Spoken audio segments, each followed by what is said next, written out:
Bonjour, bon matin, bienvenue au Maternelle. Aujourd'hui, nous consacrons notre émission aux réfugiés. Tout le monde vous en parle en ce moment, mais ici, on va le faire façon maternelle. On va parler des enfants qui quittent leur pays, chassés par la guerre. On va parler de ceux qui arrivent en France aujourd'hui. Qui sont-ils? Comment vont-ils? Comment la France et les Français se mobilisent-ils pour les accueillir? Et puis on va vous parler de ceux qui sont arrivés ici hier. Ils sont partis du Vietnam, de Yougoslavie, du Rwanda, déracinés, parfois violentés, désorientés. Ils ont grandi ici et souvent bien grandi. L'exil à hauteur d'enfant, c'est ce matin dans les maternelles, Nathalie.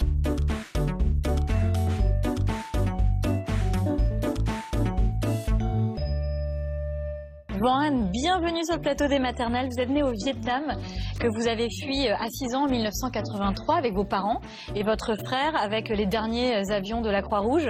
À partir, je le rappelle, de 1975, il y a plus de 3 millions de personnes qui ont fui le Vietnam, le Laos, mais aussi le Cambodge. Près de 130 000 d'entre eux sont arrivés en France. Van, vous étiez réfugié en France. Vous nous direz comment vous avez grandi dans notre pays, dans votre pays, avec cette histoire. On va commencer par découvrir une photo de vous. On vous voit petite fille. Vous avez l'air un peu triste, un peu perdue. Qu'est-ce qu'évoque cette photo pour vous, Van? Cette photo, en fait, elle évoque toute cette période où je suis arrivée en France à l'âge de 6 ans. Ça veut dire je ne sais pas où je suis, je ne sais pas où je vais, mais je sais que c'est bien. Je sais que les choses vont changer, que la vie va changer. Donc cette photo, elle a été prise à l'époque, je n'aimais pas trop les photos. Donc cette époque, cette photo, c'était les premières qu'on prenait et les dernières au Vietnam. C'était un souvenir de notre vie là-bas. Et cette photo, c'est l'une des rares que j'ai gardées. Et donc elle symbolise toute cette période. Donc aujourd'hui, cette petite fille, 30 ans après, 32 ans après, a grandi et a retrouvé le sourire. Voilà. Van, quels sont les souvenirs que vous avez de votre départ au Vietnam? Le départ, à 6 ans, je pense que je me souviens que des bons moments. Je n'ai pas souvenir de larmes, alors que maman m'a raconté autre chose, mais de ma mémoire d'enfant, c'était un départ, c'était comme un voyage, voilà, mais sans retour. Ça, je ne le savais pas encore. C'était un voyage en avion. Première fois que vous preniez l'avion? C'était la première fois que je prenais l'avion, c'était la première fois de tout. À partir de ce jour-là, c'était la première fois de toute ma vie, les premières de couleurs et les premières neiges, tout, voilà. Vous avez beaucoup de premières fois. On vous a contacté au maternel parce que vous aviez posté sur Facebook un texte très émouvant et cette photo qui racontait votre histoire. En quoi vous vous reconnaissez, Van, dans l'actualité aujourd'hui? D'actualité, je me reconnais dans toutes les images que je vois, qu'on soit blanc, noir ou jaune. On vit toute la même histoire, on est tous déracinés, on n'a pas le choix, on suit pour avoir une vie meilleure. Voilà, on n'a plus rien à perdre. Donc, je me reconnais dans l'actualité parce que ça me touche encore, en fait, 32 ans après, ça me fait encore mal. Donc, je pense qu'il y a quelque chose qui n'est pas guéri et je me reconnais dans ces gens et j'ai envie de faire quelque chose pour eux. Et ce post sur les réseaux sociaux, c'était au départ une lettre ouverte. Et j'ai eu tellement de reconnaissance, tellement de témoignages de personnes qui ont vécu la même chose, que finalement, je me dis, on connaît tous quelqu'un, dans mon cas, et on est tous ouverts. La France est un pays d'accueil. Donc, ça m'a fait bien de le faire, mais je ne pensais pas pouvoir avoir fait autant de bien aux autres aussi, en postant juste une après-midi ce petit message. Van, vous êtes partie du Vietnam, vous aviez 6 ans, vous étiez toute petite. Vous avez des souvenirs de votre enfance au Vietnam? J'ai que des bons souvenirs. C'est drôle parce que je ne garde que les bons souvenirs. La mémoire, elle doit effacer les mauvais. Donc les bons souvenirs, c'était avec mon grand-père, avec maman, avec mon frère. Voilà, les sorties, les peu de moments qu'on passe en famille ensemble parce que c'était pas évident non plus. La vie était dure. Il y a des choses, ce petit collier que je porte sur moi aujourd'hui, c'est maman qui me l'avait offert à ma naissance. Et on a dû le mettre en gage pour pouvoir s'offrir des choses dont on avait besoin. Et donc, si je l'ai encore là aujourd'hui, c'est qu'on a pu le racheter. Voilà, donc la vie n'était pas facile. Mais on est là aujourd'hui et je suis fière d'être là pour vous parler de ma vie. Hélène Romano, c'est extrêmement émouvant comme témoignage. C'est très émouvant parce qu'on voit la petite fille qui a migré, qui parle aussi. On voit à quel point c'est d'actualité. Et puis je pense que pour tous les enfants devenus adultes qui ont dû fuir leur pays, qui ont été amputés d'une partie de leur vie, de leurs origines certaines fois, d'une partie de la famille, des références culturelles. Entre le Vietnam et la France, il y a quand même, au-delà de la barrière de la langue, il y a la météo, ça vous l'avez dit, il y a la nourriture, enfin tous les repères pour un enfant qui changent.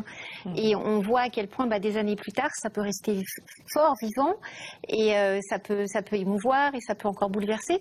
Mais dans votre témoignage, ce qui est aussi très fort, c'est de se rendre compte à la fois combien ce qu'on appelle la résilience, c'est-à-dire la capacité de l'enfant à se dégager du poids très violent de ces choses-là, l'aspect traumatique, traumatisant de ces choses-là, pour en faire des choses positives et créatives, combien ça peut être actif et combien cette expérience peut après être transmise.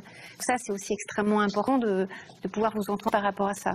Et positif pour vos enfants. Alors évidemment, les histoires sont parfois un peu différentes. C'est le cas de Van-Anne, parce que vous, le français, il y avait la maman qui parlait français. Quel souvenir vous gardez de l'école? Contrairement à ce que disait Hélène à l'instant. J'en garde des bons souvenirs si je devais faire. Alors ça, c'est en rapport.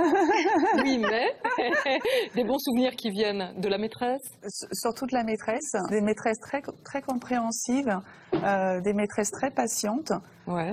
Et puis. En revanche, du côté de l'accueil des enfants, vous l'avez vécu différemment. On va dire que oui, c'est vrai que les enfants sont sincères, francs, innocents, donc ils vous disent ce qu'ils pensent sans cacher. Voilà, donc. C'est vrai que ce mot-là, je ne connaissais pas avant. Je l'ai appris sur le tas. D'accord. Donc il y a eu beaucoup. Il y avait un peu de cruauté, en tout cas. Oui, mais je pense que c'était pas réfléchi. On était différents. Ça nous marquait encore une différence. Et jusqu'au collège, on m'appelait Pocahontas. Donc je pense que voilà, c'est juste pour rigoler, mais c'est à moi de le prendre aussi. Mais elle est trop belle, Pocahontas. Ouais, elle est trop belle. C'est tout vous. C'est vrai, ils n'ont rien compris. L'enfant, ça dépend aussi beaucoup des éducations des enfants, de l'éducation des enfants. C'est-à-dire que vous avez des enfants, ils ne sont pas du tout éduqués dans l'attention à ce qui sera différent d'eux, à ce qui sera étranger d'eux. Et dès qu'il y a un enfant qui arrive, qui ne leur ressemble pas, ils se sentent angoissés et du coup, ils le rejettent. Mais c'est très souvent lié à une insécurité affective de ces enfants. Et on voit, pour différence de couleur, de peau, les lunettes, les boutons, la grande taille, le poids, on voit à quel point certains enfants considèrent ça sans trop difficulté et d'autres se sentent insécurisés.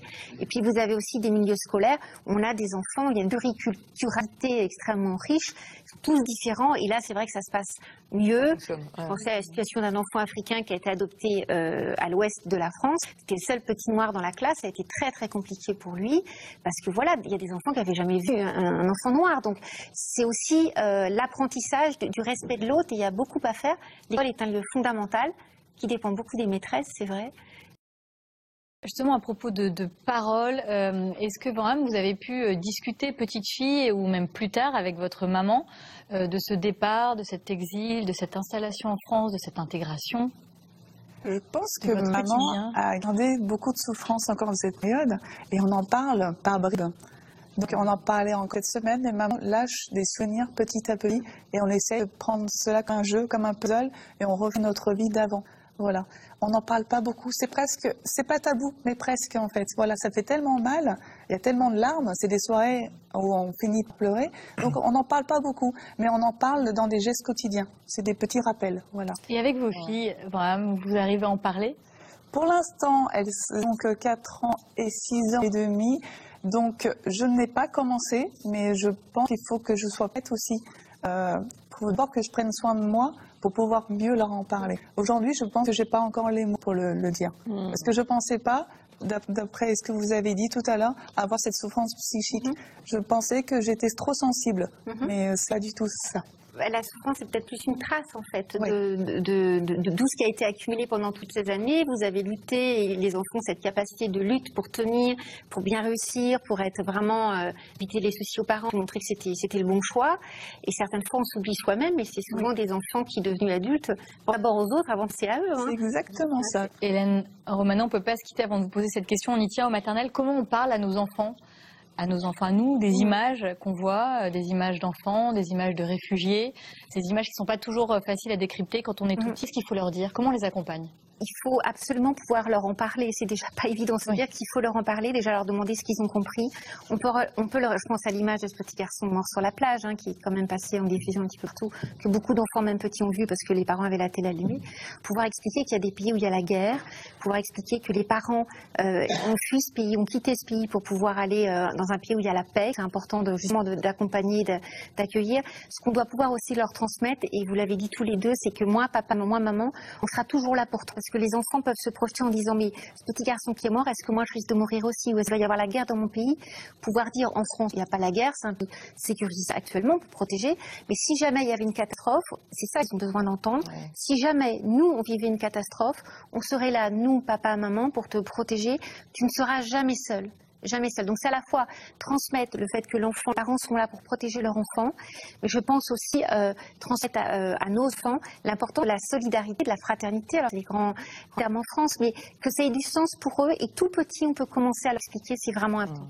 Merci Hélène Romano, merci Vanham, merci Pétard. Et puis on remercie évidemment la rédaction des maternelles, Jeanne Ray qui a préparé ce dossier, et puis aussi Lise David, Nicolas Nadeau et Claire Deroux. On se retrouve dans un instant avec les amis de la maternelle.